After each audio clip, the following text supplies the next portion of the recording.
शिवं शिवं। नमस्कार। आप सबका हमारे चैनल श्रीमद् होम रेमेडीज पर स्वागत है। इस वीडियो में हम आपको बताएंगे मिथुन राशि के जातकों का साल 2024 कैसा जाएगा।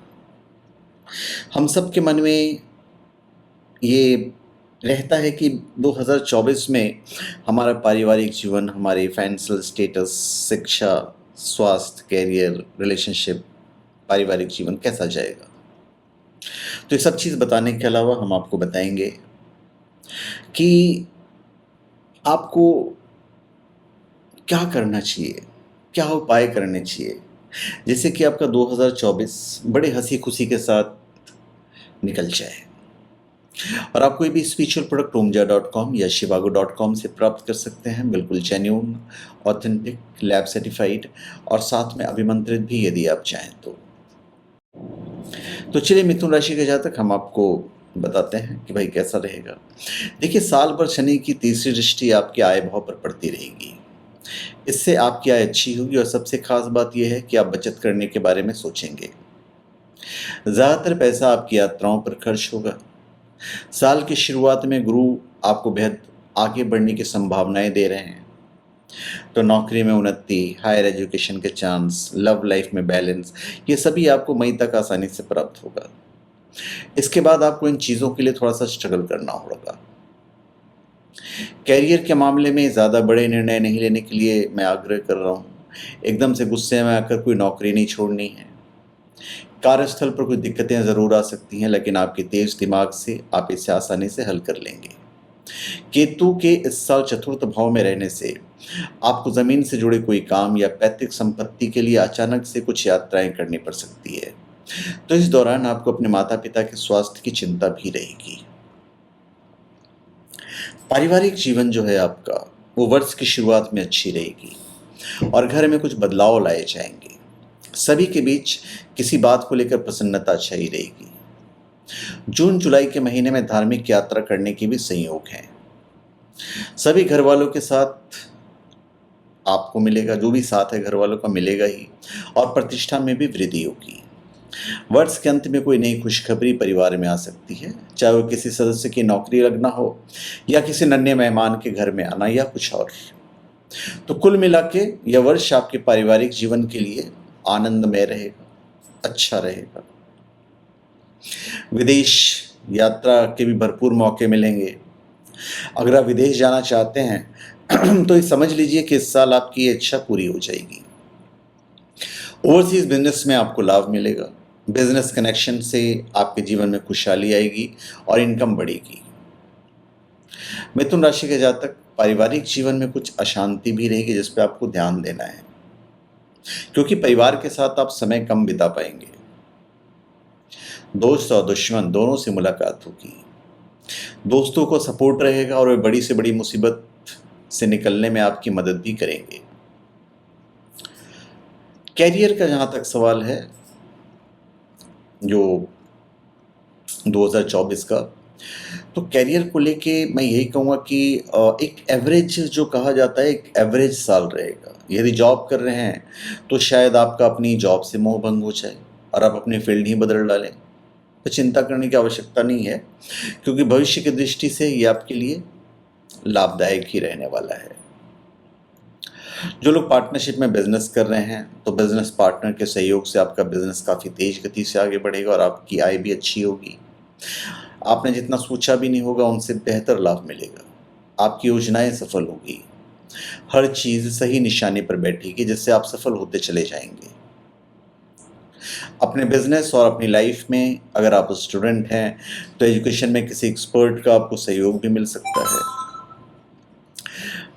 व्यापार में कुछ जातकों को ऊंच नीच का सामना करना पड़ेगा, तो शुरुआती तौर पर हो सकता है कुछ अच्छा ना हो और समझौते भी कैंसिल हो, लेकिन आगे चलकर आप लाभ ही में ही रहेंगे। बाजार में आपकी छवि सकारात्मक बनी रहेगी और कुछ नए मित्र भी बनेंगे। शिक्षा का जहाँ तक सवाल है, तो आप जिस फील्ड में भी लगे हैं उसी में अच्छी सफलता प्राप्त कर सकते हैं। साल के बीच में माँ और पिताजी के सेहत को लेकर आपको थोड़ी परेशानी हो सकती है। पढ़ाई में पहली बात तो यह है कि थोड़ा सा कम मन लगेगा। लेकिन फिर कुछ ऐसा होगा जो आपको आत्ममंथन के लिए विवश कर देगा। इसके बाद आप अपनी पढ़ाई पर पूरा ध्यान देंगे और सफलता भी प्राप्त करेंगे। जिनका भी कॉलेज में एडमिशन हुआ है उन्हें अपने अध्यापकों से मार्गदर्शन मिलेगा और आगे क्या करना चाहिए इसके बारे में पारदर्शिता आएगी। कॉलेज के किसी मित्र के साथ अनबन हो सकती है और वे पढ़ाई में आपका नुकसान कर सकते हैं, तो ऐसे में अपने व्यवहार को संतुलित रखें और किसी के साथ बेवजह झगड़े से आपको बचना है।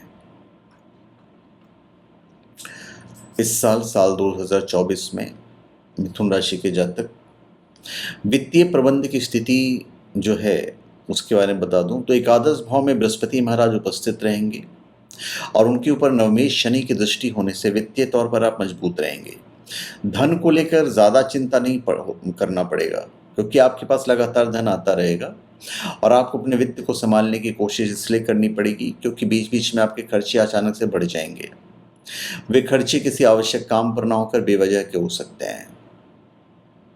1 मई को जब बृहस्पति द्वादश भाव में प्रवेश करेंगे तो आपके खर्चे बराबर शुरू हो जाएंगे और धार्मिक और अन्य शुभ कामों पर भी आपके पैसे खर्च होंगे और जैसे जैसे साल आगे बढ़ेगा आपके खर्चों में तेजी भी आएगी। हालांकि शनि महाराज आपको धन प्रदान करते रहेंगे, फिर भी थोड़ा ध्यान तो आपको रखना ही पड़ेगा।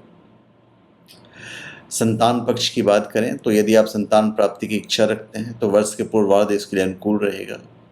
जनवरी से लेकर अप्रैल के अंत तक के दौरान आपको अच्छी संतान की प्राप्ति हो सकती है। आपकी संतान न केवल विद्वान होगी बल्कि आज्ञाकारी भी होगी और जो लोग पहले से संतान वाले हैं उनके लिए भी वर्ष की शुरुआत बहुत अच्छी रहेगी। आपकी संतान की प्रगति देखकर आप बहुत खुश होंगे, प्रसन्न होंगे। जब कुंभ राशि में मंगल का प्रवेश 15 मार्च को होगा तो 15 मार्च से 23 अप्रैल तक आपकी संतान को अपनी शिक्षा में और स्वास्थ्य में कुछ उतार चढ़ाव देखने का उतार चढ़ाव का सामना करना पड़ेगा और उसके 23 अप्रैल से 1 जून के बीच उनको शारीरिक समस्याएं परेशान कर सकती है, इसलिए इस दौरान उनका विशेष ध्यान रखें। और 1 जून से 12 जुलाई के बीच का समय उनके क्रोध में बढ़ोतरी होगी, तो इन सब चीज़ों का ध्यान रखना पड़ेगा आपको। और यदि आपके विवाह को कुछ ही समय हुआ है तो वर्ष की शुरुआत में किसी बात को लेकर आप दोनों के रिश्तों के बीच में दरार उत्पन्न होगी और यदि समय रहते उन्हें नहीं सुलझाया गया तो बात तलाक तक पहुंच सकती है। तो आपको धैर्य से काम लेने की आवश्यकता है, अन्यथा बाद में पछताने से कोई लाभ नहीं होगा। और सिंगल है और किसी अपने की तलाश में है तो इस बार सोशल मीडिया पर किसी के प्रति आकर्षण का भाव आएगा, लेकिन उनसे कह नहीं पाएंगे। ऐसे में उत्तेजित होने से बचें और उन्हें पूरा समय दें। मिथुन राशि के जातकों के लिए वर्ष की शुरुआत तो ऐसे भी अच्छी है, मतलब विवाह वगैरह और पारिवारिक जीवन वाला। तो साल की शुरुआत में आपका विवाह होने के योग बन सकते हैं। बृहस्पति महाराज की कृपा आपको अपनी पसंद का विवाह भी करवा सकती है, क्योंकि आपका विवाह होने के प्रबल योग बनेंगे। यदि आप विवाहित हैं तो वर्ष की शुरुआत कुछ कमज़ोर रहेगी। मंगल और सूर्य आपके सप्तम भाव में रहेंगे। भले ही देवगुरु बृहस्पति की दृष्टि भी सप्तम भाव पर हो जो रिश्ते को बचाए रखे, लेकिन सूर्य और मंगल का सप्तम पर प्रभाव जीवन साथी को कुछ उग्र बनाएगा, जिससे बात बात पर झगड़ा कर सकते हैं। उनके स्वास्थ्य में भी गिरावट हो सकती है, इसलिए आपको उनका ध्यान रखना पड़ेगा। जनवरी के बाद फरवरी के महीने में आपको अपने ससुराल पक्ष के लोगों से उल्टा सीधा बोलने से बचना होगा। झगड़े की स्थिति बन सकती है। उसके बाद की परिस्थितियां और धीरे धीरे अनुकूल होती जाएंगी और आप अपने जीवन साथियों के समझाने में सफल रहेंगे कि वैवाहिक जीवन में दोनों ही बराबर का महत्व रखते हैं। मिथुन राशि के जातक, स्वास्थ्य का जहां तक सवाल है तो आपको स्वास्थ्य से संबंधित कुछ समस्याएं घेरे रखेंगी। ऐसे में आपको पहले से सतर्क रहने की आवश्यकता है। तो साल की शुरुआत से प्रतिदिन सुबह के समय व्यायाम करने की आदत डाल लीजिए, कल से शुरू कर दीजिए, अच्छा है। सुबह के समय किया गया योग आपके लिए बहुत लाभदायक रहेगा। मानसिक तौर पर आप बिल्कुल स्वस्थ रहेंगे, पहले से ज़्यादा तरोताज़ा महसूस करेंगे, सभी के बीच में शांति का अनुभव होगा और आप अपने व्यवहार से सभी को खुश भी करेंगे। स्वास्थ्य के हिसाब से थोड़ा कुछ जातकों को अपनी ऊर्जा के स्तर को बनाए रखना है और किसी भी स्वास्थ्य समस्या को उत्पन्न होने से रोकने के लिए आपको व्यायाम करना है, ये मान के रखिएगा। तो स्वस्थ जीवन शैली आपके लिए महत्वपूर्ण होगा। पेट और डाइजेस्टिव सिस्टम संबंधी समस्याएं आपको परेशान कर सकती है और आवश्यकता पड़ने पर चिकित्सक से बिल्कुल परामर्श ले लीजिएगा। मानसिक स्वास्थ्य पर अतिरिक्त ध्यान देने की आवश्यकता है, क्योंकि मानसिक स्वास्थ्य आप पर भारी पड़ेगा। तो इसलिए आत्म देखभाल और तनाव प्रबंधन तकनीकों को प्राथमिकता देना आपके लिए महत्वपूर्ण रहेगा। व्यक्तिगत और व्यावसायिक विकास के लिए नए अवसर मिल सकते हैं, जो पूर्णता और संतुष्टि की भावना प्रदान करेंगे। तीसरे घर में चंद्रमा की स्थिति अच्छी होने के बावजूद शनि की दृष्टि के कारण भाई बहनों के बीच तनाव या कड़वाहट की स्थिति हो सकती है। आपको इसके लिए तैयार रहना चाहिए और संबंधों को संदेहमय नहीं बनाना चाहिए। वैवाहिक जीवन और रिलेशनशिप के हिसाब से मैं ये कहूँगा कि भाई प्रेम जीवन में तो अधिक उत्साह और विविधता की आवश्यकता महसूस कर सकते हैं। आप साथी के साथ खुला और ईमानदार संचार विशेष रूप से करें तो अच्छा रहेगा, और ज़रूरतों और इच्छाओं को स्पष्ट रूप से व्यक्त करें और अपने साथी की ज़रूरतों को सुनने के लिए भी आपको तैयार रहना पड़ेगा। वाहन खरीदने की इच्छा है तो बहुत सोच समझ कर आगे बढ़ना होगा। चतुर्थ भाव में केतु महाराज की उपस्थिति रहने से वाहन खरीदना बहुत सावधानी भरा फैसला होना चाहिए, तो इसका आपको ध्यान रखना पड़ेगा।